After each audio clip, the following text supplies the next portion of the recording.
Hello student, I am Sonam. Welcome back to my YouTube channel Apna Vidyalaya. आज के इस video में हम आप सभी को बताएंगे क्लास 10 मैथ 27 फरवरी का सबसे वायरल पेपर। आज के इस वीडियो में हम आप सभी को बताएंगे, ठीक है। ये जो पेपर है ये आपके 27 फरवरी को बिल्कुल 100% यही पेपर आएगा, ठीक है। क्योंकि आप सभी लोग देख सकते हो कि ये जो मैथ का पेपर है, ठीक है, इसका जो पेपर कोड संकेत है वो 801 HD है, ठीक है। जो सबसे वायरल पेपर यानी मैथ का अब तक का सबसे वायरल पेपर की अगर हम बात कहें तो वो 801 HD है, ठीक है। अगर जितने भी स्टूडेंट मैथ में चाहे वो कमजोर, चाहे उनकी तैयारी अभी तक नहीं हुई है, मात्र इस पेपर को तैयार करके चले जाएंगे, तो हम आप सभी को कह रहे हैं कि आप सभी लोग 27 फरवरी को जितने भी स्टूडेंट, जितने भी बच्चे इस वीडियो को देख रहे हैं, सभी बच्चे मैथ में 70 नंबर फोड़ कराएंगे, ठीक है। पूरे के पूरे 70 में 70 नंबर का आप लोग करके आओगे।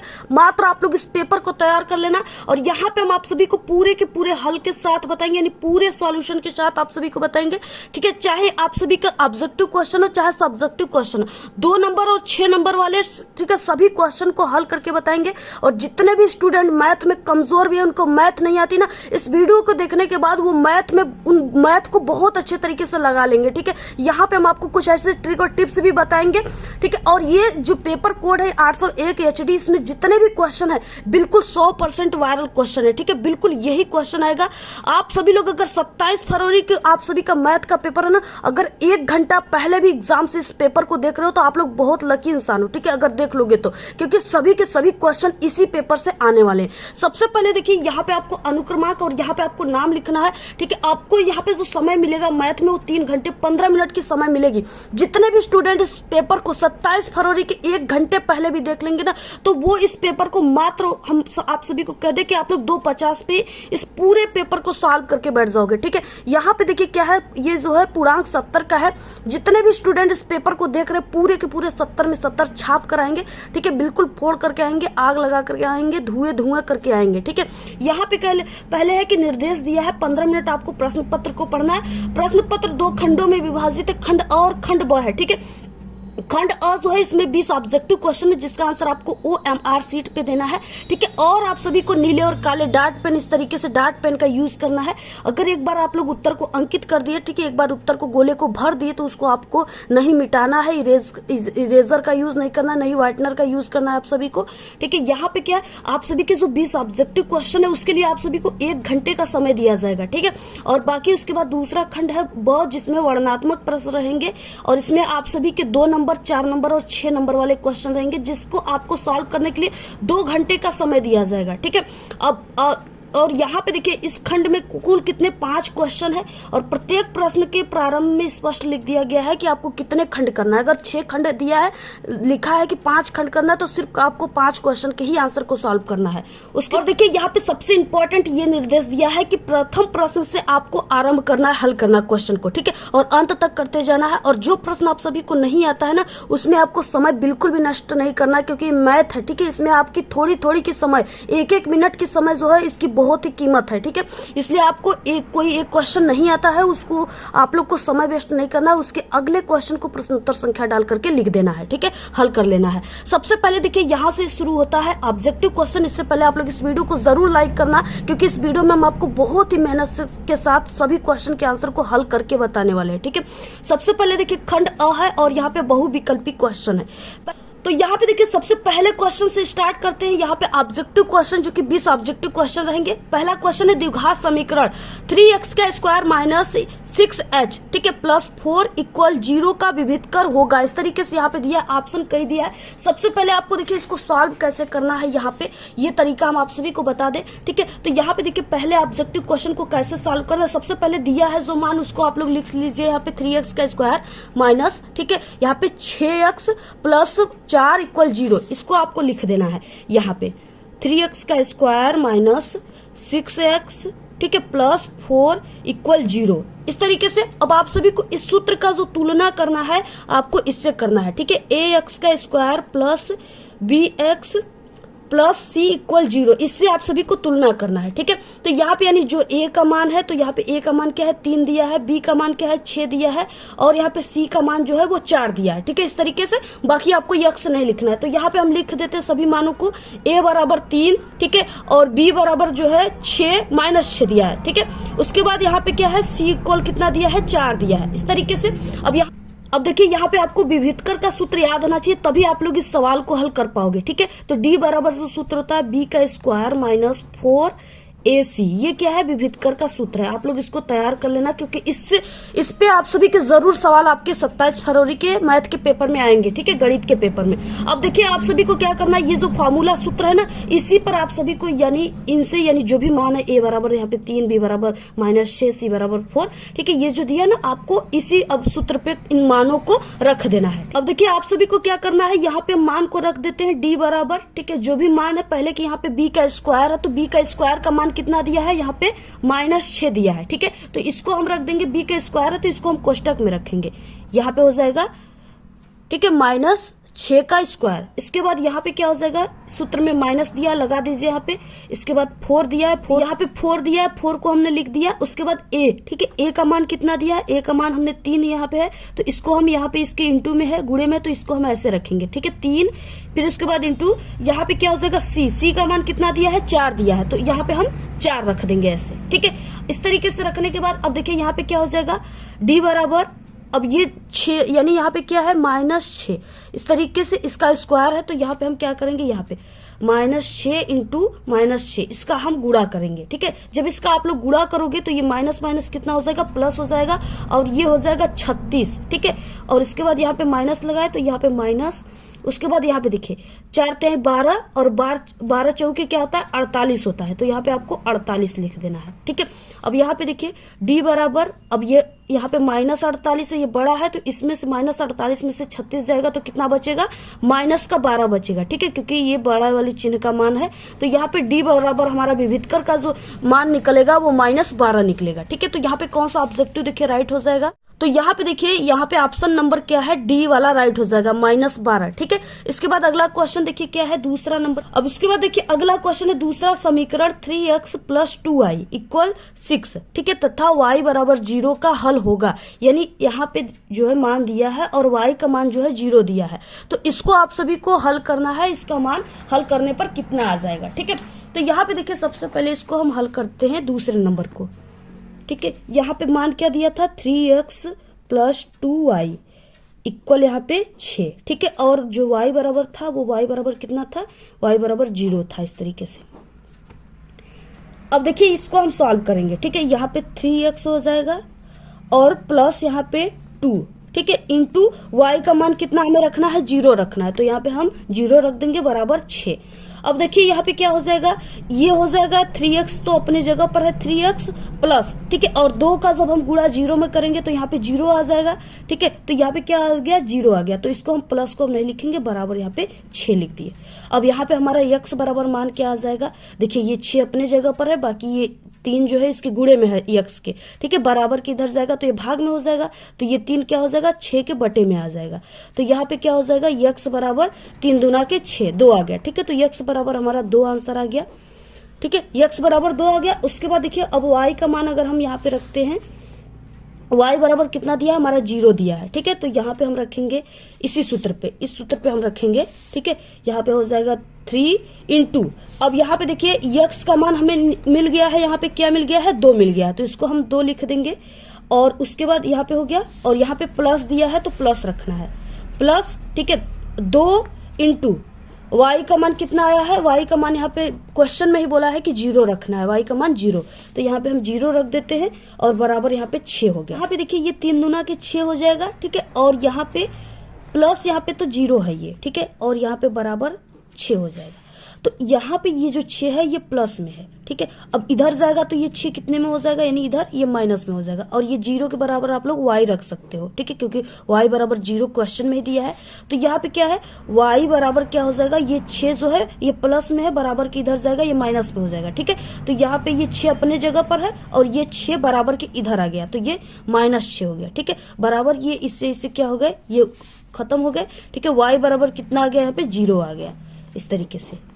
ठीक है, तो y बराबर हमारा 0 आ गया, ये पूरा क्या है, इस तरीके से आपको लगाना है। आंसर देखिए क्या हो जाएगा, तो सबसे पहले यहाँ पे देखिए हमारा x बराबर कितना आया है, 2 आया है, और y बराबर 0। ठीक है, तो ऑप्शन नंबर कौन सा राइट हो जाएगा, ऑप्शन नंबर ए राइट हो जाएगा। ठीक है, इस तरीके से आपको पूरा सॉल्व करना। उसके बाद देखिए अगला क्वेश्चन है तीसरा, यदि बिंदुओं, ठीक है, a इन ब्रैकेट -4 यहाँ पे -2, ठीक है, इन ब्रैकेट 1 तथा b इक्वल हो जाएगा इन ब्रैकेट 5, 6 को जोड़ने वाले रेखाखंड का मध्य बिंदु, ठीक है, c बराबर दिया है यहाँ पे, यानी c, और यहाँ पे कोष्टक में दिया है अल्फा बटे के 8, ठीक है, -4 इन ब्रैकेट 1। तो अल्फा का मान होगा, अल्फा का मान पूछ रखा है। सबसे पहले देखिए तीसरा क्वेश्चन का हम आपको सॉल्यूशन पूरा बताते हैं। पहले कि यहाँ पे जो मान दिया है उसको आपको लिख देना है। ठीक है, a बराबर कितना दिया था, -4, 2, ठीक है, ये a बराबर मान दिया था। उसके बाद b बराबर क्या मान था, 5, 6, ठीक है, ये b बराबर मान था। और c बराबर क्या था, c बराबर था यहाँ पे अल्फा, ठीक है, इसको अल्फा ऐसे हम बनाए, अल्फा बटे के 8, ये कोष्टक में था, और 4, इस तरीके से मान दिया था। ठीक है, अब यहाँ पे देखिए, अब आप सभी को यहाँ पे देखिए, और अल्फा बराबर जो है, अल्फा बराबर क्वेश्चन मार्क था, अल्फा का मान यहाँ पे आप सभी को देखिए निकालना है। ठीक है, ये सभी मान को हम सबसे पहले लिख दिए जो यहाँ पे था।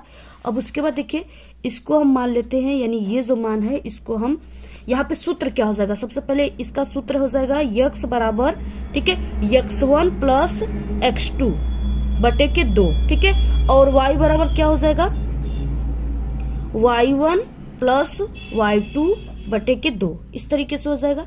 अब यहाँ पे देखिए इसको हम मान लेते हैं, ये क्या है, x1 और y1 का मान है। ठीक है, और ये जो है ये मान, ये x2 और y2 का मान है। ठीक है, और उसके बाद ये जो मान है ये x, यानी इस तरीके से ये x है। ठीक है, x, y का मान है इस तरीके से, और ये जो मान हो जाएगा x बटे के y हो जाएगा। ठीक है, यहाँ पे हम पूरा रख दिया। अब यहाँ पे देखिए क्या हो जाएगा, यानी अल्फा बटे के 8 बराबर, अल्फा बटे के 8 बराबर यहाँ पे देखिए x, ठीक है, x1 और y1, इस तरीके से x1 y1 दिया है, तो यहाँ पे हम x1 और y1 का मान यहाँ पे रखेंगे।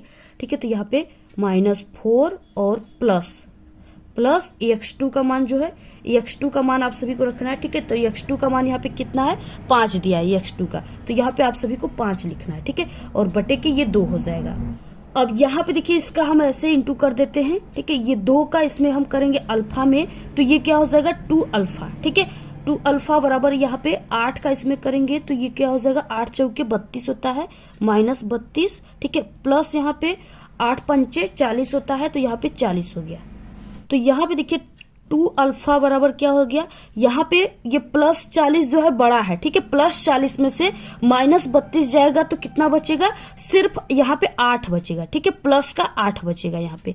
अब यहाँ पे अल्फा बराबर क्या हो जाएगा, 8 बटे के ये जो 2 है, ठीक है, ये क्या हो जाएगा, ये यहाँ पे इंटू में है, और ये बराबर के इधर जाएगा तो ये भाग में हो जाएगा, तो ये 8 के बटे में आ जाएगा। ठीक है, तो अल्फा बराबर हमारा क्या आ गया, यहाँ पे 2 चौके 8 होता है। ठीक है, तो यहाँ पे 4 आ गया, अल्फा बराबर 4। ठीक है, तो इस तरीके से हमारा ऑप्शन कौन सा राइट हो जाएगा, अल्फा बराबर 4 वाला ऑप्शन राइट हो जाएगा। तो यहाँ पे ऑप्शन नंबर जो है बी राइट हो जाएगा। ठीक है, यहाँ पे अल्फा बराबर प्लस का 4। अब देखिए अगला ऑब्जेक्टिव क्वेश्चन क्या है। ठीक है, इससे पहले हम आपको बता दें कि हमारे चैनल पे मैथ के सबसे इंपॉर्टेंट क्वेश्चन की भी वीडियो आ चुकी है, आप लोग जरूर देख लीजिए। ठीक है, अगर आप लोग गणित में कमजोर हो तो हमारे चैनल पे गणित में पास होने की बहुत ही जबरदस्त ट्रिक की वीडियो अपलोड है। ठीक है, अगर आप लोग नहीं कुछ पढ़े हो और नहीं आप लोग गणित में कुछ जानते हो तो आप लोग हमारे जो यूट्यूब चैनल का ट्रिक है उसको जरूर लगाइएगा, 100% आप सभी लोग पास हो जाओगे। आपको वो ट्रिक की वीडियो, ठीक है, आपको यूट्यूब पर आना है, सर्च करना है। आप सभी को क्या सर्च करना है, देखिए आप लोग नोट कर लीजिए। ठीक है, मैथ में पास होने की ट्रिक और हमारे चैनल का नाम अपना विद्यालय है, तो आपको दोनों नाम को लेकर सर्च करना है, मैथ में पास होने की ट्रिक, अपना विद्यालय। अगर आप लोग यूट्यूब पर ऐसे सर्च करोगे तो वहां पे हमारी वीडियो आ जाएंगी। हम आपको ऐसे क्यों बता रहे, क्योंकि हमारी जो ट्रिक की वीडियो वही 100% काम करेगी। ठीक है, तो आप लोग उस ट्रिक का यूज जरूर कीजिएगा। बाकी हमारे चैनल पे बोर्ड परीक्षा में गणित की कॉपी कैसे लिखे, ठीक है, टॉपर कैसे लिखते, ये भी तरीका वीडियो पर हमारे चैनल पे अपलोड है वीडियो। आप लोग जल्दी से जाकर के देख लीजिए, ठीक है। और बाकी के जो ऑब्जेक्टिव क्वेश्चन है, और इस वीडियो को आप लोग लाइक और अपने सभी दोस्तों में जरूर शेयर कीजिएगा, ठीक है। और इस पेपर को आप लोग जरूर तैयार कर लेना 801 एचडी, क्योंकि इसी क्वेश्चन पेपर में से सभी क्वेश्चन 27 फरवरी के गणित के पेपर में आएंगे, ठीक है। इसके बाद देखिए नेक्स्ट जो ऑब्जेक्टिव क्वेश्चन है, ठीक है, इसमें हम आपको सिर्फ सही आंसर बता देते हैं कि कौन सा सही आंसर होगा, ठीक है। उसका सोल्यूशन हम आपको इस वीडियो में लास्ट में पूरा हल करके बताएंगे। और इसके बाद ऑब्जेक्टिव के बाद हम आपको जो 2 नंबर वाले और 6 नंबर वाले 4 नंबर क्वेश्चन, अब उसको पूरा का पूरा हल करके सॉल्यूशन आप सभी को बताएंगे, ठीक है। तो अगला देखिए क्वेश्चन क्या है, इसका देखिए नेक्स्ट क्वेश्चन है, यदि समीकरण 6x का square minus bx plus 2 equal 0 विविक्तकर 1 है, यानी इसका पूरे का विविधकर 1 है, तो b का मान है, b का मान यहाँ पे पूछ रखा है। तो यहाँ पे b का मान क्या होगा, प्लस माइनस 7, तो ऑप्शन यहाँ पे सी राइट है, ठीक है। नेक्स्ट है छठवां, द्विघात समीकरण यानी 2x square minus 4x plus 1 equal 0 के मूल है, यहाँ पे मूल पूछ रखा है। देखिए ऐसे ही क्वेश्चन आपके पेपर में आते हैं ज्यादातर, तो यहाँ पे देखिए इसका जो यहाँ पे मूल पूछ रखा है तो वो वास्तविक और भिन्न होगा, ऑप्शन बी राइट है। नेक्स्ट क्वेश्चन है 7वां, यदि त्रिभुज ए बी सी में ए बी इक्वल 5 सेमी है, ठीक है, और बी सी इक्वल यहाँ पे 5√3 सेमी है, और ए सी इक्वल 10 सेमी है, तब कोण बी का मान है, कोण बी का मान पूछ रखा है, तब कोण बी का मान क्या हो जाएगा, यहाँ पे ऑप्शन सी 90 अंश हो जाएगा, इस तरह से। नेक्स्ट है यहाँ पे 8वां, त्रिभुज ए बी सी में ए बी इक्वल 6√3 सेमी और ए सी इक्वल 12 सेमी और बी सी इक्वल 6 सेमी, तब कोण बी सी इक्वल 6 सेमी, तब कोण बी का मान है, यानी कोण बी का मान यहाँ पे पूछ रखा है, तो इस तरह से इसमें कोण बी का मान क्या हो जाएगा, इसमें भी 90 अंश हो जाएगा, ऑप्शन सी राइट है। नेक्स्ट है यहाँ पे 9वां क्वेश्चन, बिंदुओं ए, ठीक है, इन ब्रैकेट -4, 2 इन ब्रैकेट बंद तथा बी यहाँ पे इन ब्रैकेट 5, 6 को जोड़ने वाले रेखाखंड का मध्य बिंदु यहाँ पे P इन ब्रैकेट A बटे के 8, 4 इन ब्रैकेट बंद है, A का मान है, A का मान यहाँ पे पूछ रखा है, तो यहाँ पे A का मान कितना हो जाएगा, तो यहाँ पे 4 हो जाएगा, ठीक है, A का मान 4 रखा जाएगा। वहाँ क्वेश्चन है यहाँ पे क्या दिया हुआ है, बिंदुओं इन ब्रैकेट साइन थीटा, ठीक है, कावा यहाँ पे साइन थीटा, और यहाँ पे इन ब्रैकेट कॉस थीटा, कावा माइनस कॉस थीटा के बीच की दूरी है, यहाँ पे बीच की दूरी पूछ रखा है, तो यहाँ पे √2 होगा, ऑप्शन यहाँ पे फर्स्ट राइट है। 11 क्वेश्चन है, यदि कॉसेक ए इक्वल सेक ए, ठीक है, यहाँ पे 0 अंश है, अब यहाँ पे देखिए लेस देन ए, ठीक है, लेस देन 90 अंश, तो कोण ए बराबर है, कोण ए किसके बराबर है, तो यहाँ पे कोण ए 45 अंश के बराबर है, ऑप्शन यहाँ पे सी राइट है। 12 क्वेश्चन है, देखिए सभी क्वेश्चन वायरल है, बिल्कुल बहुत ही इंपॉर्टेंट है। 12 क्वेश्चन है यहाँ पे 1 माइनस 10 स्क्वायर, ठीक है, 45 अंश बटे के 1 प्लस 10 स्क्वायर 45 अंश का मान है, ठीक है, तो यहाँ पे क्या हो जाएगा, cos 90 अंश इसका मान होगा। क्वेश्चन, एक घड़ी की मिनट की सुई 8 सेमी लंबी है, 5 मिनट में, ठीक है, मिनट की सुई द्वारा बनाए गए त्रिज्य खंड क्षेत्रफल होगा, यानी त्रिज्य खंड का क्षेत्रफल होगा, कितना होगा, तो यहाँ पे देखिए त्रिज्य, यानी यहाँ पे पूछ रखा है, यहाँ पे वृत्त की त्रिज्य क्षेत्रफल यहाँ पे आएगा, क्योंकि जो घड़ी की सुई होती है वो वृत्ताकार में ही घूमती है, तो इस तरह से यहाँ पे क्या हो जाएगा, ऑप्शन यहाँ पे बी राइट है, ठीक है, ऑप्शन बी, यानी πr², ये क्या है, ये वृत्त के क्षेत्रफल का सूत्र होता है, तो यहाँ पे πr² बटे के 12 हो जाएगा, ठीक है। इसके बाद नेक्स्ट है क्वेश्चन यहाँ पे 14, त्रिज्या 10.5 सेमी और 60 अंश त्रिज्य खंड कोण वाले त्रिज्य खंड की परिमाप है, यहाँ पे परिमाप पूछ रखा है, ठीक है, तो यहाँ पे हो जाएगा 11 सेमी, ऑप्शन यहाँ पे डी राइट है, ठीक है, हल करने पर इतना आएगा। नेक्स्ट है 15, 12 सेमी त्रिज्या वाले एक वृत्त के अंतर्गत खींचे जा सकने वाले सबसे बड़े वर्ग का क्षेत्रफल है, तो यहाँ पे ऑप्शन सी यानी 288 सेमी का स्क्वायर, ऑप्शन सी राइट है। नेक्स्ट 16, यदि 10 सेमी कोर के घनाकार लकड़ी के टुकड़े से काटकर अधिकतम आयतन का एक शंकु बनाए, ठीक है, तो शंकु का आयतन होगा, तो शंकु का आयतन होगा। तो यहाँ पे शंकु का आयतन हो जाएगा कितना, यहाँ पे 261.9 घन सेमी होगा। ऑप्शन सी राइट है। देखिए नेक्स्ट क्वेश्चन है 17। एक बेलन और शंकु की ऊंचाइयां बराबर है। दोनों बेलन और शंकु की ऊंचाई क्या है, बराबर है, और आधार की त्रिज्याएं बराबर है। उनके आयतनों का अनुपात होगा। उनके आयतन का अनुपात क्या होगा, जब यहाँ पे आपस में ये दोनों बराबर हैं तो इसके जो आयतन है उसकी यहाँ पे क्या पूछ रखा है, आयतन का अनुपात पूछ रखा है। ठीक है, तो यहाँ पे हो जाएगा 3/1 हो जाएगा। ऑप्शन बी राइट है। 18 क्वेश्चन है, यदि किसी शंकु की तिर्यक ऊंचाई 5 सेमी तथा शंकु की त्रिज्या यानी r इक्वल कितना दिया हुआ है, 3 सेमी हो, तो शंकु की ऊर्ध्वाधर ऊंचाई यानी यहाँ पे ऊर्ध्वाधर पूछ रखा है। ठीक है, ऊंचाई होगा कितना होगा, तो यहाँ पे 4 सेमी होगा। ऑप्शन यहाँ पे ए राइट है। नेक्स्ट है 19 क्वेश्चन, 1 से 10 तक की धनात्मक सम संख्याओं का समांतर माध्य होगा। ठीक है, तो यहाँ पे कितना होगा, 4 होगा। ऑप्शन यहाँ पे बी राइट है। नेक्स्ट है 20 क्वेश्चन, निम्नलिखित आंकड़ों का बहुलक होगा।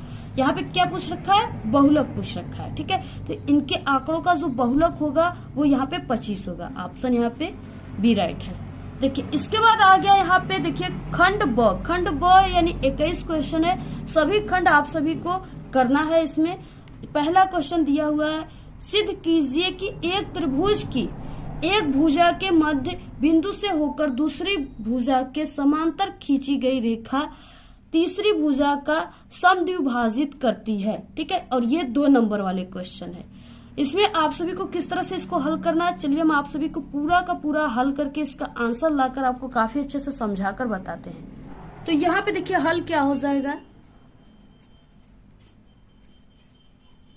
ठीक है, तो सबसे पहले देखिए एक त्रिभुज है, एक त्रिभुज बोला था क्वेश्चन में, तो सबसे पहले एक त्रिभुज है। यहाँ पे एक त्रिभुज क्या है, यहाँ पे ABC। ठीक है, एक त्रिभुज ABC है जिसमें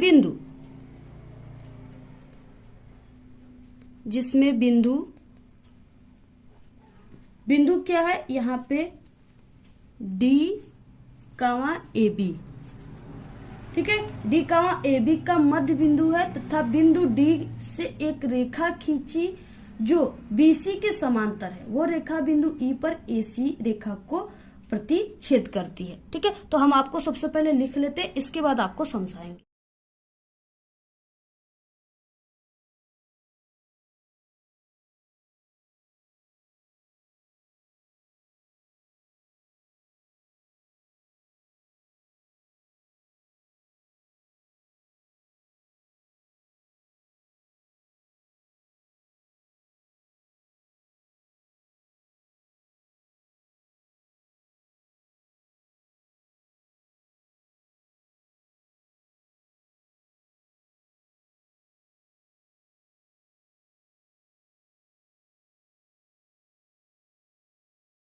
तो यहाँ पे देखिए सबसे पहले आपको लिखना है। ठीक है, किस तरह से आपको त्रिभुज बनाना है, कैसे कैसे आपको रेखा खींचना है।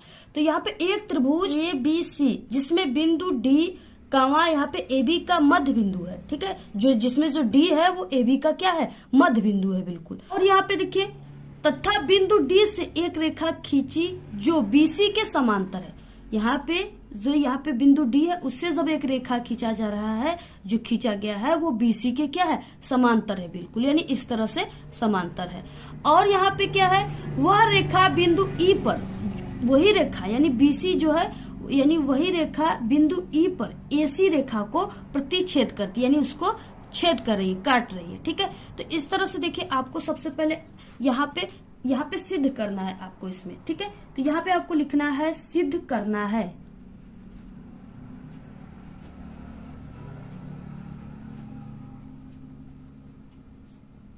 तो यहाँ पे आपको क्या सिद्ध करना है, तो इस तरह से देखिए बिंदु E रेखा AC का मध्य बिंदु है, यही आपको सिद्ध करना है।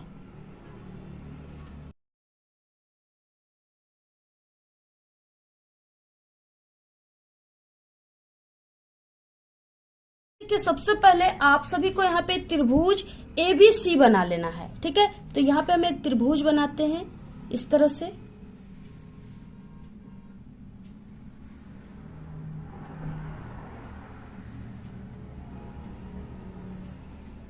तो यहाँ पे ये त्रिभुज है, ठीक है। यहाँ पे ये त्रिभुज क्या है, ABC है। तो यहाँ पे आप सभी को A लिखना है, यहाँ पे B लिखना है और यहाँ पे C लिखना है। और जिसमें बिंदु D जो है वो AB का मध्य बिंदु है, यानी यहाँ पे जो बिंदु D, यानी यहाँ पे AB का मध्य बिंदु, यहाँ पे बिंदु D मानना है। तो यहाँ पे इसका मध्य बिंदु यहाँ पे हो जाएगा।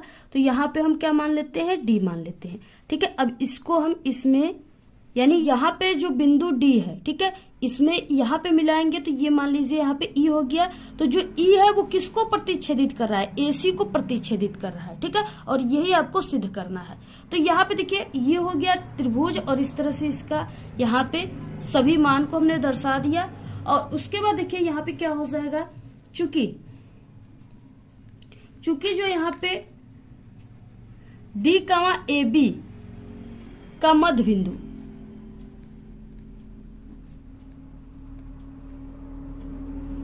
बिंदु है, यानी चूंकि यहाँ पे जो D है वो AB का क्या है, मध्य बिंदु है, हमने आपको समझाया।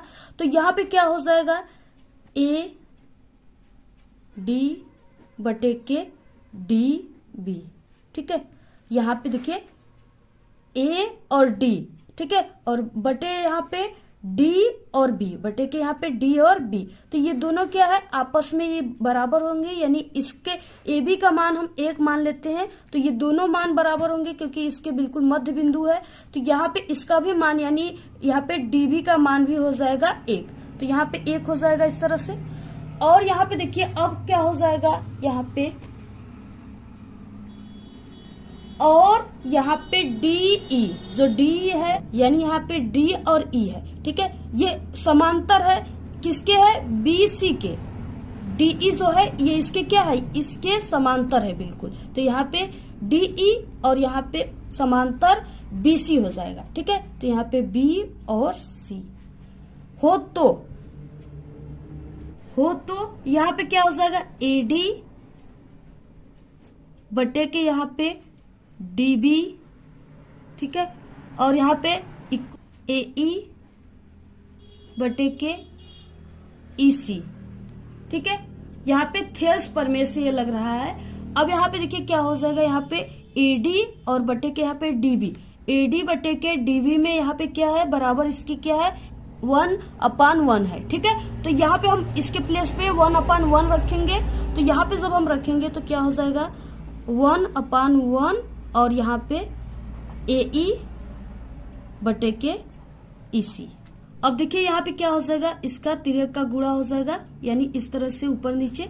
तो यहाँ पे AE A का इसमें होगा 1 में, तो AE ही आएगा। तो यहाँ पे A और E, ठीक है, बराबर यहाँ पे EC का 1 में होगा, तो यहाँ पे E और C आएगा, ठीक है, इस तरह से। तो यानी यहाँ पे AE इक्वल EC है, ठीक है। तो अतः यहाँ पे DE रेखा जो है वो तीसरी भुजा, अर्थात तीसरी भुजा यहाँ पे क्या है, यहाँ पे जो DE रेखा है और ये क्या करेगा, तीसरी भुजा यानी यहाँ पे A और C, तीसरी भुजा A और C को क्या करेगा, समद्विभाजित करेगा, यानी 2 भागों में बांटेगा। तो यहाँ पे देखिए DE रेखा जो है वो A और C रेखा को क्या कर रहा है, यहाँ से 2 भागों में बांट रहा है, ठीक है। तो इस तरह से आप सभी को इसको सिद्ध करना था। ये क्या है, बिल्कुल इति सिद्धम है। इसी तरह से आपको इसको हल करना है। इसके बाद देखिए नेक्स्ट क्वेश्चन है 21 का ख, द्विघात समीकरण ज्ञात कीजिए जिसके मूल यहाँ पे 3 और 1/3 हो, ठीक है। ये भी 2 नंबर का क्वेश्चन है। तो चलिए यहाँ पे हम आपको सॉल्व करके बताते हैं किस तरह से ये सॉल्व होगा क्वेश्चन। सबसे पहले देखिए आप सभी को हल करना है इसको, ठीक है। अब यहाँ पे देखिए यहाँ पे मूल क्या दिया हुआ है, तो यहाँ पे इस क्वेश्चन में मूल दिया हुआ है 3 और 1/3 हो। तो इसको आपको इस तरह से लिखना है, यानी यहाँ पे योग पूछ रखा है, यानी आपको इसमें जोड़कर लिखना है, ठीक है। तो यहाँ पे हो जाएगा मूलों का योग, मूलों का योग कितना है यहाँ पे, तो हमने आप सभी को बताया यहाँ पे मूलों का योग जो है वो 3 + 1/के यहाँ पे 3 है, ठीक है। अब यहाँ पे भिन्नों का जोड़ और गुणा आ गया, ठीक है, यानी यहाँ पे तिर्यक का आप सभी को इसमें गुणा करना है। तो इसमें देखिए यहाँ पे क्या है, 3/के कुछ नहीं है तो यहाँ पे 1 मान लिया जाता है। ठीक है, अब यहाँ पे देखिए क्या हो जाएगा, सबसे पहले आप सभी को इसमें ऐसे करना है, यानी इसका इसमें करना है। ठीक है, और इसके बाद इसका इसमें करना है, ऐसे करना है, यानी पहले इसका गुणा कर लेना है और इसके बाद नीचे आप सभी को इसका इसमें गुणा करना है। तो यहाँ पे करते हैं, सबसे पहले हम यहाँ पे 3 3 9 हो जाएगा 9, और यहाँ पे प्लस यहाँ पे 1 का इसमें होगा तो 1, और बटे के यहाँ पे 3 कम 3। ठीक है, तो यहाँ पे कितना हो जाएगा, ये यहाँ पे 10 बटे के 3 हो जाएगा, ये जुड़ जाएगा। ठीक है, अब यहाँ पे देखिए ये क्या हो गया, मूलों का योग निकल कर आ गया। मूलों का योग जो है वो कितना आ गया, यहाँ पे 10 बटे के 3 आ गया। उसके बाद मूलों का गुणनफल क्या होगा। ठीक है, मूलों का गुणनफल पूछ रखा है, तो आप सभी को यहाँ पे लिखना है मूलों का गुणनफल।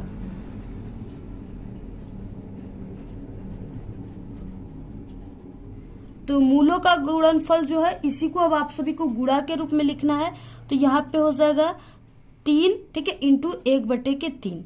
अब देखिए 3 इंटू 1 बटे के 3, यानी आपको यहाँ पे इसके बटे कुछ नहीं है तो यहाँ पे 1 है। ठीक है, मान लिया जाता है। अब यहाँ पे ये इंटू का चिन्ह है, गुणे का चिन्ह है, तो यहाँ पे अब आप सभी को ऐसे ऐसे करना है। ठीक है, गुणा 3 एकम 3 और यहाँ पे 3 एकम 3, तो यानी यहाँ पे क्या हो गया, 1 आ गया। ठीक है, 1 आ गया। अब इसके बाद क्या हो जाएगा, द्विघात समीकरण से अब इसको हम पूरे को सॉल्व करके इसका आंसर लाएंगे। तो यहाँ पे क्या हो जाएगा, द्विघात समीकरण।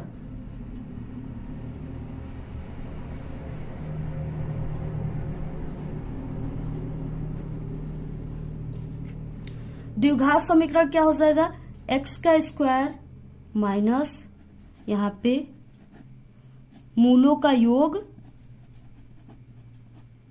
ठीक है, मूलों का योग, यहाँ पे इस कोष्टक को बंद करके x प्लस मूलों का गुणनफल।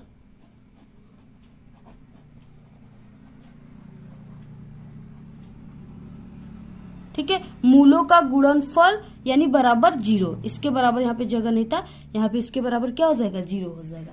अब देखिए इसी सूत्र पर आप सभी को जो भी मान यहाँ पे निकला है उसको रखना है। ठीक है, रखते हैं और देखते हैं कितना यहाँ पे आंसर आता है। तो यहाँ पे देखिए x स्क्वायर का मान नहीं दिया हुआ है, तो आपको यहाँ पे x स्क्वायर और यहाँ पे माइनस मूलों का योग। मूलों का योग हमने यहाँ पे कितना निकाला है, मूलों का योग जो है वो हमारा यहाँ पे 10 बटे के 3 है, तो आपको यहाँ पे रखना है मूलों का योग को यहाँ पे 10 बटे के 3। ठीक है, और यहाँ पे क्या है, यक्स है, तो इस तरह से आप सभी को यक्स रखना है। और प्लस यहाँ पे क्या है, मूलों का गुणनफल। मूलों का जो गुणनफल आया है यहाँ पे 1 आया, मूलों का गुणनफल। ठीक है, तो आपको 1 रखना है, और इक्वल यहाँ पे क्या हो जाएगा, 0 हो जाएगा। मूलों का गुणनफल इक्वल यहाँ पे 0। ठीक है, इस तरह से। अब देखिए आपको इसको कैसे सॉल्व करना है। तो यहाँ पे देखिए x का स्क्वायर माइनस यहाँ पे ब्रैकेट को हटा देना है। ठीक है, ब्रैकेट नहीं लगेगा, तो यहाँ पे माइनस 10 बटे के 3 x प्लस यहाँ पे 1, ठीक है, इक्वल यहाँ पे 0। अब देखिए आप सभी को यहाँ पे इसमें क्या करना है, तिर्यक का यहाँ पे आपको गुणा करना है। तो यहाँ पे देखिए 1 बटे के कुछ नहीं है, तो यहाँ पे 1 बटे के 1 रखा जाता है। अब इसमें आप सभी को क्या करना है, 1 का पहले 10 में करना है। ठीक है, तो यहाँ पे 1 का 10 में करेंगे तो यहाँ पे क्या आ जाएगा, x का स्क्वायर और यहाँ पे माइनस 1 का जब 10 में करेंगे तो यहाँ पे 10x हो जाएगा, इस तरह से। और उसके बाद यहाँ पे प्लस, ठीक है, प्लस, और यहाँ पे 3 का जब 1 में करेंगे तो यहाँ पे 3 हो जाएगा। उसके बाद यहाँ पे 3 का जब 1 में करेंगे तो यहाँ पे बटे क्या हो जाएगा, 3 ही हो जाएगा, ऐसे बराबर 0। इसके अब देखिए यहाँ पे हो जाएगा x का स्क्वायर माइनस 10x प्लस 3। ठीक, तो यहाँ पे देखिए जो ये 3 है, जब इसका 3 का हम इस शून्य में क्या करेंगे, गुणा करेंगे तो यहाँ पे 0 हो जाएगा। यानी किसी भी संख्या का जब 0 से गुणा करते हैं तो उसका मान भी 0 आएगा। तो यहाँ पे इसका मान क्या हो जाएगा, 0 आ जाएगा। ठीक है, तो इस तरह से यानी x का स्क्वायर माइनस 10x, ठीक है, प्लस 3 इक्वल 0, ये क्या है, इसका आंसर है। नेक्स्ट है यहाँ पे 21 का ग, बिंदुओं A, ठीक है, इन ब्रैकेट 1, 3 इन ब्रैकेट बंद और B, in bracket -4, 6 in bracket बंद को मिलाने वाले रेखाखंड को दो समन्वय 1 के अनुपात में अंतःविभक्त करने वाले बिंदुओं के निर्देशांक ज्ञात कीजिए। अब देखिए आपको ये ध्यान रखना है कि यहाँ पे अंतःविभक्त पूछ रखा है, ठीक है, यानी आंतरिक पूछ रखा है यहाँ पे विभक्त, और ये 2 नंबर का है। अंतःविभक्त का मतलब कि आंतरिक विभाजित, ठीक है, और बाह्य विभक्त का मतलब कि बाह्य यानी बाहरी विभाजित। तो आपको इसमें 2 सूत्र होता है, हम आपको दोनों सूत्र बता देते हैं। आप लोग को दोनों सूत्र याद रखना है, क्योंकि कहीं आप सभी के अंतःविभाजित भी आ सकता है और बाह्य विभाजित भी आ सकता है। तो यहाँ सबसे पहले देखिए अंतःविभक्त या विभाजित का सूत्र हम आप सभी को बताते हैं। तो अंतःविभाजित का जो सूत्र होगा वो क्या होता है यहाँ पे, ठीक है, in bracket m1 x2 plus m2 x1, ठीक है, बटे यहाँ पे m1 प्लस m2, कामा यहाँ पे हो जाएगा m1 y2 प्लस यहाँ पे m2 y1 बटे यहाँ पे m1 प्लस m2, ठीक है, और यहाँ पे इन ब्रैकेट बंद हो जाएगा ऐसे। तो ये है आप सभी का अंतःविभक्त यानी अंतःविभाजित का सूत्र है। और दूसरा है बाह्य विभाजित का सूत्र क्या होता है, तो यहाँ पे देखिए ये बाह्य विभक्त यानी बाह्य विभाजित का सूत्र है। बाह्य विभाजित का सूत्र क्या होगा यहाँ पे, तो हो जाएगा m1 इंटू x2, ठीक है, माइनस m2 इंटू x1 बटे यहाँ पे m1 माइनस m2, कामा m1 y2, ठीक है, माइनस m2 y1 बटे यहाँ पे हो जाएगा m1 माइनस m2, यहाँ पे ब्रैकेट बंद हो जाएगा। यानी ये दोनों सूत्र जो है ये अंतःविभाजित का है और ये बाह्य विभाजित का है। दोनों काफी इंपॉर्टेंट है, आप लोग रट लीजिए, काफी सरल है। m1 और m2 और x1 x2 तो ही है, सिर्फ आपको प्लस माइनस का ध्यान रखना है, ठीक है। तो हम यहाँ पे हमारे क्वेश्चन में दिया है अंतःविभक्त यानी यहाँ पे आंतरिक, ठीक है, यानी अंतःविभाजित। ये सवाल जो लगेगा वो अंतःविभक्त यानी अंतःविभाजित सूत्र पे लगेगा। तो इस तरह से देखिए यानी हम फर्स्ट वाले सूत्र पर इसको लगाएंगे। तो सबसे पहले देखिए हम आप सभी को इस क्वेश्चन में बताएंगे कि यहाँ पे कौन सा मान m1 के प्लेस पे रखना है, कौन सा x2 के, कौन सा x1 के, कौन सा m2 के और कौन सा y1 के, कौन सा y2 के, ठीक है। तो सबसे पहले हम आप सभी को यही बताते हैं, दिया है ये m1 संबंधित m2 का मान दिया हुआ है, ठीक है, ये m1 संबंधित m2 का मान दिया हुआ है, यह है 1,3 और यहाँ पे -4,6। अब देखिए अगर आप सभी को x1 और x2 का मान रखना होगा तो आप सभी को यानी जो यहाँ पे x1 का मान है यहाँ पे इसमें वो पहला है, ठीक है, 1 है, और यहाँ पे अगर x2 का मान पूछेगा तो आप लोग यहाँ पे जो ब्रैकेट में अंक दिए उसके पहले को रखोगे, यानी यहाँ पे -4 पहला दिया हुआ है, ठीक है। और m1 और m2 की जगह तो आपको यही रखना है। तो चलिए इस सूत्र पर हम आप सभी को ये वाले सूत्र पर रखकर पूरे मान को यहाँ पे आंसर किस तरह से आएगा पूरे को हम आप सभी को बता देते हैं। तो यहाँ पे देखिए m1 और x2, पहले क्या है कोष्टक में m1 और यहाँ पे x2 है। तो m1 का मान हमने आप सभी को बताया कि m1 का मान क्या है 2 है, तो यहाँ पे आपको 2 रखना है।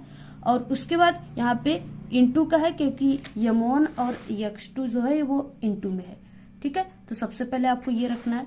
तो यहाँ पे x2 का मान जो हो जाएगा, x2 का मान यानी हमने आपको बताया कि दूसरे कोष्टक के यहाँ पे पहले वर्ड जो है वो x2 का मान है, यहाँ पे -4, तो यहाँ पे -4 हो जाएगा। और उसके बाद यहाँ पे प्लस अब यहाँ पे m2 का मान जो है वो यहाँ पे m2 का मान 1 है, ठीक है, तो 1। और उसके बाद यहाँ पे इंटू x1 का जो मान है वो 1 है, तो यहाँ पे 1 हो जाएगा, ठीक है। और बटे यहाँ पे m1 प्लस m2 का मान रखना है। तो m1 का मान 2 है और प्लस यहाँ पे m2 का मान 1 है। इस तरह से यहाँ पे m1 और m2 का मान दिया हुआ है, तो यहाँ पे आपको ऐसे रख देना है। और इसके बाद यहाँ पे कामा लगेगा और नेक्स्ट यहाँ पे m1 और y2 प्लस यहाँ पे m2 और y1, ठीक है। तो यहाँ पे देखिए अब क्या हो गया, यहाँ पे y1 y2 क्या है, तो यहाँ पे इसका पहला यानी y1 है, y1 बराबर 3 है, और यहाँ पे इसका दूसरा यानी ये क्या है y2 बराबर 6 है। तो आपको अब इसको रखना है। तो यहाँ पे देखिए यमोन के जगह पर क्या हो जाएगा, 2 यमोन का मान दिया हुआ है और गुणित्य यहाँ पे देखिए यमोन का मान जो है क्वेश्चन में हमने आपको एक बार बता चुका है कि यहाँ पे यमोन के मान जब हम बोलेंगे तो 2 रखाएगा, यम2 का 1, ठीक है। तो यहाँ पे यमोन का मान 2 इंटू यहाँ पे y2 है, तो y2 का मान हमने आप सभी को बताया कि यहाँ पे इस यानी दूसरे कोष्टक के लास्ट वाले अंक जो है वो y2 है, तो यहाँ पे 6 रखाएगा, 6, ठीक है। प्लस यहाँ पे क्वेश्चन देखिए आप लोग इसको याद कर लीजिए, कहीं लिख लीजिए, बार बार हमको यहाँ पे न लाना पड़े। तो यहाँ पे यम2 और यहाँ पे y1, तो यम2 का मान 1 दिया था और क्वेश्चन में, और यहाँ पे जो y1 है उसका मान यहाँ पे दिया है 3 दिया है, ठीक है। तो यहाँ पे 3 हो जाएगा, बटे के यहाँ पे हो जाएगा यम1 प्लस यम2। यम1 का मान दिया है 2 और प्लस यम2 का मान दिया हुआ है 1, और इस तरह से यहाँ पे बंद हो जाएगा पैकेट, ठीक है। अब देखिए यहाँ पे हो जाएगा इसका, यहाँ पे -4 का 2 में होगा गुणा, तो यहाँ पे हो जाएगा -8, ठीक है। तो यहाँ पे हो गया ब्रैकेट में -8 और यहाँ पे प्लस यहाँ पे क्या है, इस तरह से यहाँ पे 1 है, तो आपको 1 रखना है। और यहाँ पे क्योंकि 1 का इसमें होगा तो 1 ही आएगा, और फिर उसके बाद बटे में ये जुड़ जाएगा, 3 हो जाएगा, उसके बाद कामा, ठीक है। और ये हो जाएगा 6 दूना के 12, तो आपको 12 प्लस यहाँ पे हो जाएगा 3 एकम 3, तो यहाँ पे 3, ठीक है। और बटे यहाँ पे ये दोनों फिर से जुड़ जाएंगे, तो यहाँ पे 3 हो जाएगा। अब देखिए यहाँ पे हो जाएगा, इसमें -8 से 1 जाएगा, तो यहाँ पे -7 बचेगा। तो यहाँ पे क्या आपको ऐसे एरो लगाते जाना है, ठीक है। इस तरह से जितना स्टेप करोगे आप लोग इस एरो को जरूर लगाओगे। तो यहाँ पे -7 हो जाएगा और बटे के 3, ठीक है। कामा कितना हो जाएगा यहाँ पे देखिए 12 और 3 15 हो जाएगा, और बटे यहाँ पे कितना हो 3 है। अब देखिए इसको 3 जो है इससे ये 15 5 बार में कट जाएगा, ठीक है। तो यहाँ पे कितना आ गया, यहाँ पे -7 बटे के 3 कामा 5, तो ये क्या है इसका आंसर। इसी तरह से ये हल होगा, ठीक है। अब इसके बाद देखिए नेक्स्ट क्वेश्चन है 21 का घ। 14 सेमी त्रिज्या वाले एक वृत्त के एक त्रिज्य खंड का क्षेत्रफल ज्ञात कीजिए जिसका कोण 30 अंश है। ये भी 2 नंबर वाला क्वेश्चन है। तो यहाँ पे देखिए 14 सेमी त्रिज्या वाले एक वृत्त के एक त्रिज्य खंड का क्षेत्रफल आपको ज्ञात करना है और कोण 30 अंश दिया हुआ है, ठीक है। तो वहां पे वृत्त का जो त्रिज्या है वो कितना है,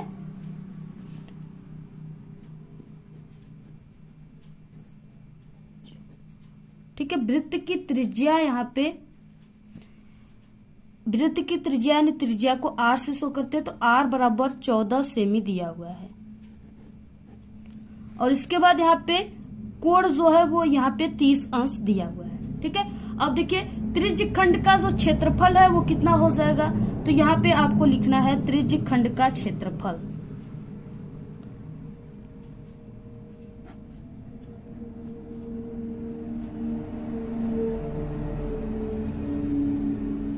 तो यहाँ पे देखिए त्रिज्य खंड का क्षेत्रफल यानी क्या होता है, जो वृत्त के क्षेत्रफल त्रिज्य खंड का क्षेत्रफल का सूत्र होता है वो पाई r स्क्वायर होता है, ठीक है। तो यहाँ पे देखिए थीटा और त्रिज्य खंड का क्षेत्रफल, यानी यहाँ पे हम आपको बताते हैं, जैसे यहाँ पे क्या है वृत्त की, देखिए जैसे वृत्त की जो क्षेत्रफल का यहाँ पे मान होता है वो पाई r स्क्वायर होता है, ठीक है। आपको इसको याद रखना है। और जो वृत्त का संपूर्ण कोण होता है, ठीक है, क्या वृत्त का संपूर्ण कोण,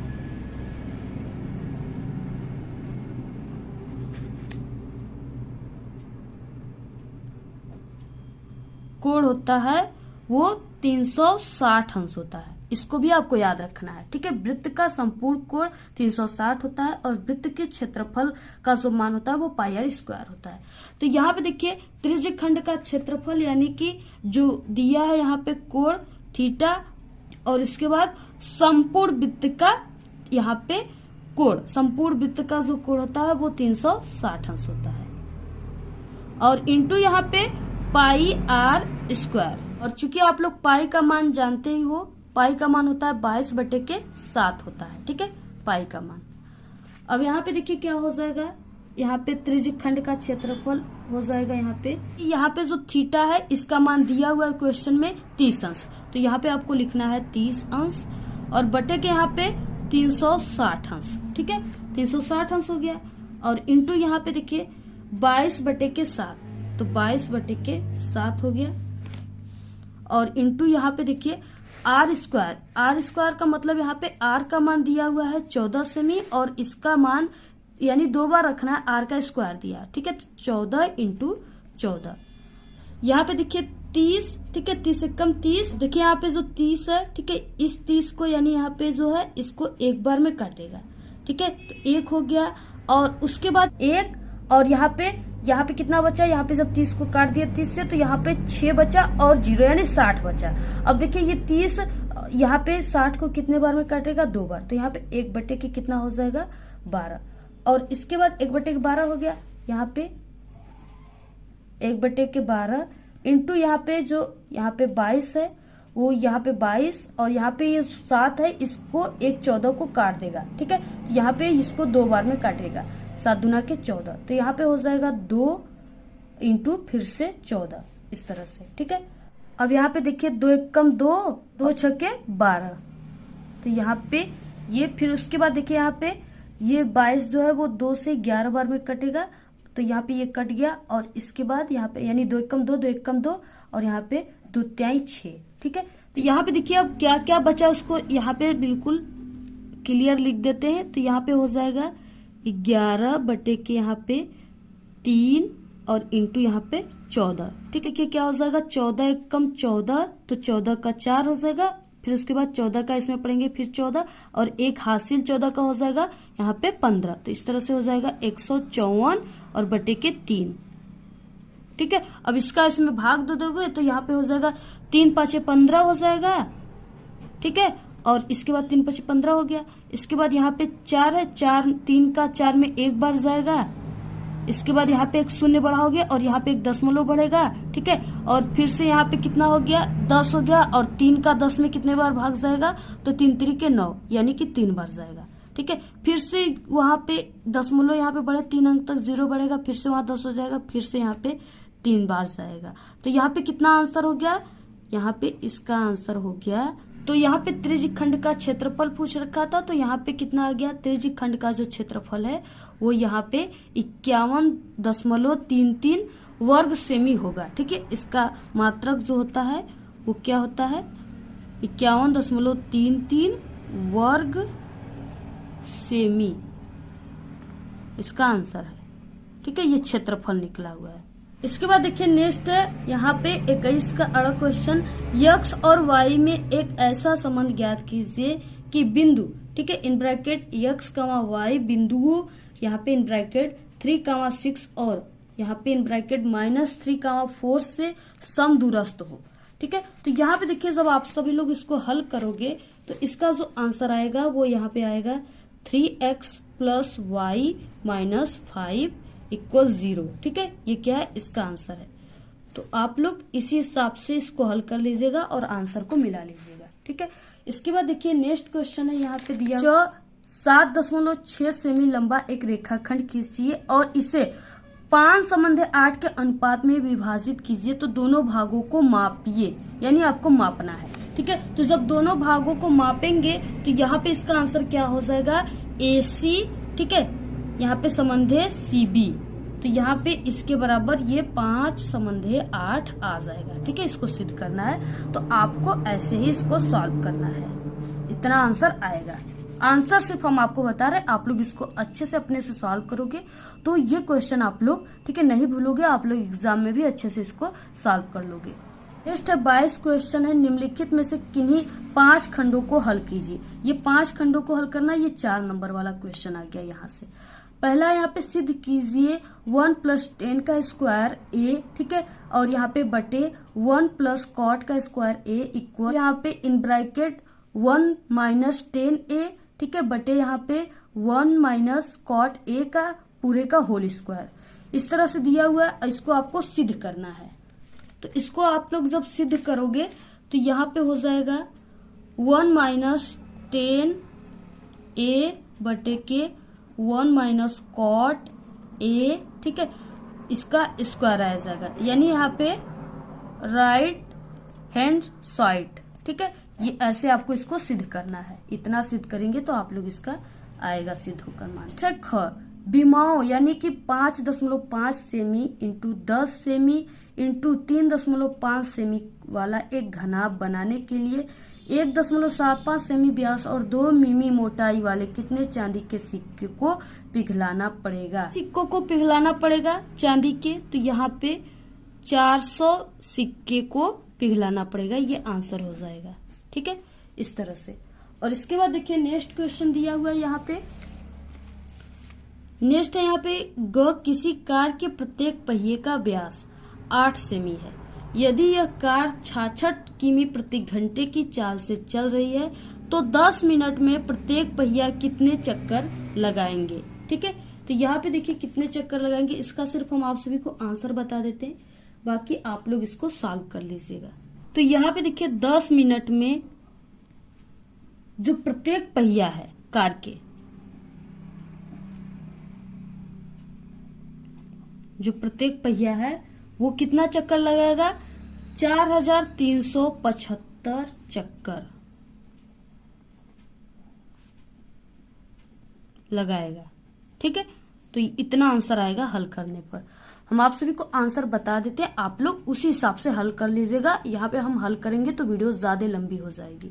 नेक्स्ट क्वेश्चन है यहाँ पे, यदि 10, ठीक है, इन ब्रैकेट यहाँ पे a plus be in bracket बंद बराबर यहाँ पे √3 हो और 10, ठीक है, in bracket a minus B equal यहाँ पे 1/√3 कामा 0 अंश, तो यहाँ पे कोण a प्लस बी, ठीक है, यहाँ पे लेस देन 90 अंश कामा यहाँ पे a, ठीक है, यहाँ पे ग्रेटर देन b हो तो a और b का मान ज्ञात कीजिए, यानी a और b का मान ज्ञात करना है। 4 नंबर का क्वेश्चन है। तो अगर आप लोग इसको जब ज्ञात करोगे, ठीक है, तो इसका मान कितना आएगा, तो इसका मान हो जाएगा यहाँ पे लेफ्ट हैंड साइड बराबर राइट हैंड साइड, ठीक है, इसको यानी इस तरह से ये क्या होगा, ये सिद्ध करना है आप सभी को। नेक्स्ट है यहाँ पे देखिए, भूमि से 60 मीटर की ऊंचाई पर एक पतंग उड़ रही है। पतंग में लगी डोरी को अस्थायी रूप से भूमि के एक बिंदु से बांध दिया गया है।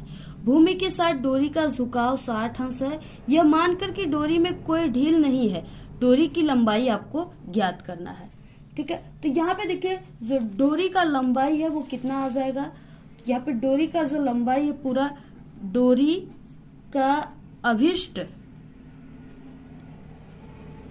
लंबाई कितना होगा, 40√3 मीटर होगा। तो आपको इसको सॉल्व करना है, ठीक है। ये भी 4 नंबर वाले क्वेश्चन है। नेक्स्ट है, च निम्नलिखित बारंबारता बटन का समांतर माध्य 25 है, तो P का मान आपको ज्ञात करना है। ये भी 4 नंबर का। ये आपके सांख्यिकी चैप्टर जो है उससे आपके बोर्ड एग्जाम में 3 से 4 क्वेश्चन जरूर आते हैं, तो उसको आप लोग काफी अच्छे से सॉल्व कर लीजिएगा सभी क्वेश्चन को, आगे हम आपको बताएंगे भी। तो ये उसी पर ये सॉल्व होगा, ठीक है, यानी सांख्यिकी का ही ये सवाल है। देखिए वर्ग अंतराल यहाँ पे दिया है 0 से 10 और यहाँ पे 10 से 20, 20 से 30, 30 से 40, 40 से 50। बारंबारता है 5, 18, 15, P और 6, ठीक है, और इसी P का मान आप सभी को ज्ञात करना है। तो यहाँ पे देखिए इसको ज्ञात करने के लिए जो फॉर्मूला होता है, यानी इसमें समांतर माध्य का सूत्र लगता है, और वो समांतर माध्य का सूत्र क्या होता है, यहाँ पे आपको इसको काफी ध्यान से याद रखना है, ठीक है। तो यहाँ पे देखिए समांतर माध्य इक्वल होता है यहाँ पे सिग्मा एफ एक्स बटे के यहाँ पे सिग्मा एफ, और ये जो सिग्मा है ये सभी के योग को दिखा रहा है, ठीक है, ऊपर नीचे, और इसी फार्मूले पर यहाँ पे P का मान निकलेगा। तो यहाँ पे जो P का मान निकलेगा, आप लोग जब इसको सॉल्व करोगे तो यहाँ पे P का मान 16 निकलेगा, ठीक है, यहाँ पे 16। तो यहाँ पे आप लोग क्या करोगे, इसको बनाओगे पूरा, और बनाने के बाद यहाँ पे P के मान की जगह आप लोग 16 रख दोगे, ठीक है। 23 क्वेश्चन, एक भिन्न 1/3 हो जाती है जब उसके अंश में 1 जोड़ दिया जाता है, और वह 1/4 हो जाती है जब इसके हर से 1 घटाया जाता है। वह भिन्न ज्ञात कीजिए, आपको वो भिन्न ज्ञात करना है। तो जब आप सभी लोग वो भिन्न को ज्ञात करोगे, ठीक है, तो यहाँ पे कितना आएगा, यानी भिन्न कितना आएगा यहाँ पे x बटे वाई इक्वल यहाँ पे 2/9, ठीक है, इतना आएगा। ये इसका उत्तर है। आप लोग जब सॉल्व करोगे तो इतना ही आंसर आएगा, आप लोग इसको मिला लीजिएगा। इसलिए हम आपको सभी उत्तर यहाँ पे बता देते हैं। यहाँ पे देखिए नेक्स्ट अथवा वाला क्वेश्चन है। ये 6 नंबर वाले क्वेश्चन आ गए, लॉन्ग क्वेश्चन। आप लोग को यहाँ पे आप लोग को 23 के 2 क्वेश्चन रहेंगे, एक ये रहेगा, एक अथवा वाला है। आप लोग को दोनों में से किसी एक को ही करना है। देखिए, एक क्लास टेस्ट में शेफाली के गणित और अंग्रेजी में प्राप्त किए गए अंकों का योग 30 है। यदि उसको गणित में 2 अंक अधिक और अंग्रेजी में 3 अंक कम मिले होते हैं तो उसके अंकों का गुणनफल 210 होता। उसके द्वारा दोनों विषयों में प्राप्त किए गए अंक ज्ञात कीजिए। ये भी 6 नंबर का है, ठीक है। यहाँ पे देखिए, ये अथवा वाला क्वेश्चन था, तो इसके द्वारा यानी उसका कितना अंक हो जाएगा। तो यहाँ पे देखिए, जब गणित में उसको 12 अंक मिले हो तो अंग्रेजी में उसको 30 - 12 यानी 18 नंबर मिलेंगे, ठीक है। और जब गणित में उसको 13 नंबर मिलेगा तो अंग्रेजी में उसको कितना मिलेगा, यहाँ पे यानी 30 - 13 यानी 17 अंक मिले होंगे, ठीक है। तो और जब गणित में 13 मिला है, ठीक है, तो अंग्रेजी में यानी कि यहाँ पे क्या हो जाएगा, अंग्रेजी में यानी यहाँ पे हो जाएगा, अंग्रेजी का पूरा योग दिया ही है तो यहाँ पे 30 - 13 इक्वल यहाँ पे 17 अंक मिलेंगे, ठीक है। इस तरह से आपको इसको पूरा सॉल्व करना है, ऐसे इसका आंसर आएगा। इस क्वेश्चन, एक वायुयान का जमीन पर स्थित किसी बिंदु ए से उन्नयन कोण 60 अंश हो तो यहाँ पे 15 सेकेंड उड़ने के बाद उन्नयन कोण बदलकर 30 अंश हो जाता है। यदि वायुमान, ठीक है, यानी 1500 √3 मीटर की एक निश्चित ऊंचाई पर उड़ रहा हो तो उसकी चाल किमी प्रति घंटा आप सभी को ज्ञात करना है। यहाँ पे इसका आंसर हो जाएगा, यानी 24 का जो आंसर हो जाएगा यहाँ पे 720 किमी प्रति घंटा,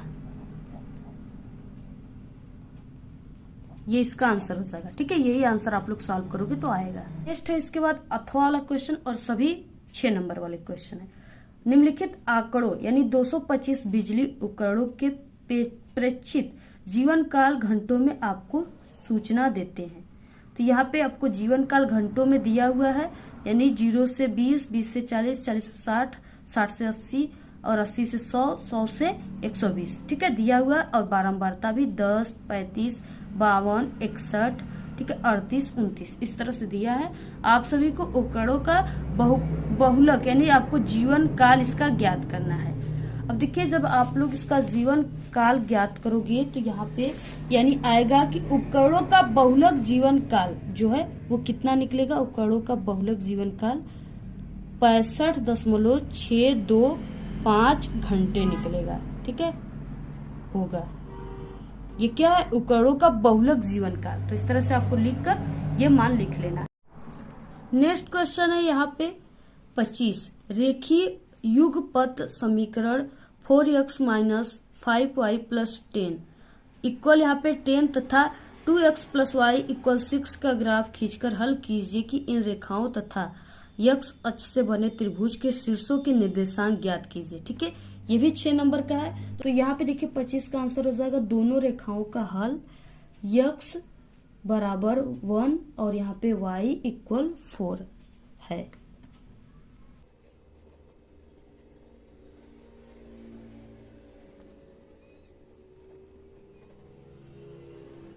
तब दोनों रेखाओं तथा x अक्ष से बने त्रिभुज के शीर्ष कितना होगा, ठीक है। तो यहाँ पे शीर्ष क्वेश्चन में पूछ रखा है कि कितना होगा। तो यहाँ पे आपको लिखना है दोनों रेखाओं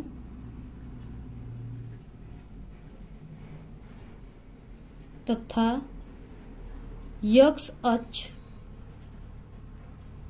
से बने त्रिभुज के शीर्ष है, ठीक है, जो शीर्ष है वो कितना है। तो यहाँ पे a इन ब्रैकेट 1,4, ठीक है, और यहाँ पे b इन ब्रैकेट -4,0, ठीक है। और जो सी है वो कितना है 3,0 है। इस तरह से क्या आंसर है, आपको इसी तरह से इसको सॉल्व करना है। स्टेप 25 का अथवा वाला क्वेश्चन है। बिंदुओं इन ब्रैकेट 4 -1 और यहाँ पे इन ब्रैकेट -2, -3 को जोड़ने वाले रेखाखंड को सम त्रिभाजित करने वाले बिंदुओं के निर्देशांक ज्ञात कीजिए। यहाँ पे देखिए अवशिष्ट निर्देशांक जो निकल कर आएगा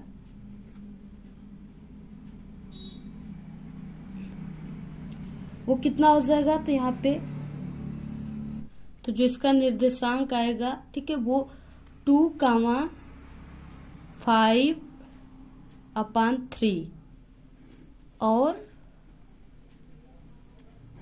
0,7 -7/2 है। ठीक है, ये इसका आंसर है। तो आज के इस वीडियो में सिर्फ इतना ही। आपको ये वीडियो कैसा लगा? अगर वीडियो पसंद आए तो एक बड़ा सा लाइक कर दे। चैनल पे नए तो सब्सक्राइब करके बेल आइकन को जरूर प्रेस कर दे। Thanks all the very best. Bye bye.